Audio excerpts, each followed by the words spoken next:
Au cœur des montagnes de Corse, le village de Xano attire l'attention de Luigi Delogou et de ses camarades étudiants, venus découvrir son concept novateur de Smart PAE, village intelligent. Inspirés par les Smart Cities des grandes capitales, les habitants de Xano ont souhaité apporter une touche d'intelligence à leur commune rurale. Avec une population de 280 habitants en hiver, Xano se distingue par son dynamisme, notamment grâce à l'utilisation de capteurs disséminés partout dans le village.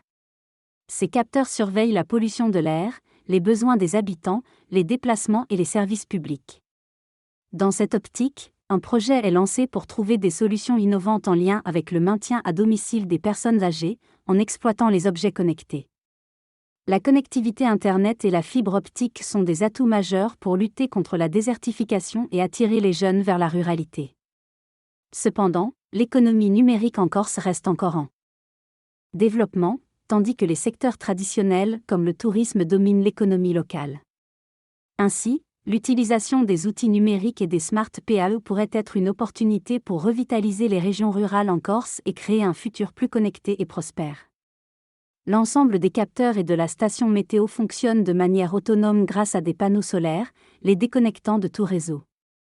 Les données collectées sont relayées à une antenne principale pour transmission. Sylvain, agriculteur de safran, est inquiet face aux variations climatiques perturbant ses récoltes. Les données fournies par les capteurs lui permettent d'anticiper la consommation en eau et d'optimiser ses pratiques. Son retour en Corse, sa terre d'origine, pour cultiver le safran est motivé par un attachement personnel. Au sein de la faculté de Corée, des ingénieurs africains développent un smart village avec des technologies de pointe. Les jeunes talents, comme Martin Ross, en découpe laser et impression 3D, trouvent des opportunités de travail et de développement en restant en Corse. Le graphiste Mathieu confirme cette tendance, soulignant le potentiel de diversification économique de l'île. Le dynamisme des secteurs manuels et artistiques participe à l'économie insulaire en complément du tourisme. Les habitants de la Corse expriment le désir de valoriser leur savoir-faire et leur attachement au territoire. Luigi poursuit sa découverte du village de Cozzano. Et en grande partie par l'Union européenne avec une subvention de 500 000 € pour l'installation de capteurs et le stockage des données. Ces informations sont précieuses pour les étudiants et chercheurs. Il explique le fonctionnement des capteurs dans les bâtiments, tels que ceux mesurant l'humidité, la température et le nombre d'ouvertures de portes pour optimiser le chauffage.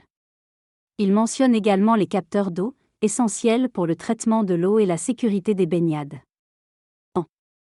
Enquêtant sur le terrain avec sa camarade Inès, Luigi rencontre des habitants plus âgés du village.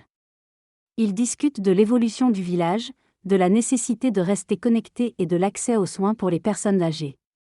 Luigi, infirmier, souligne l'importance de maintenir les personnes âgées à domicile pour préserver l'identité corse.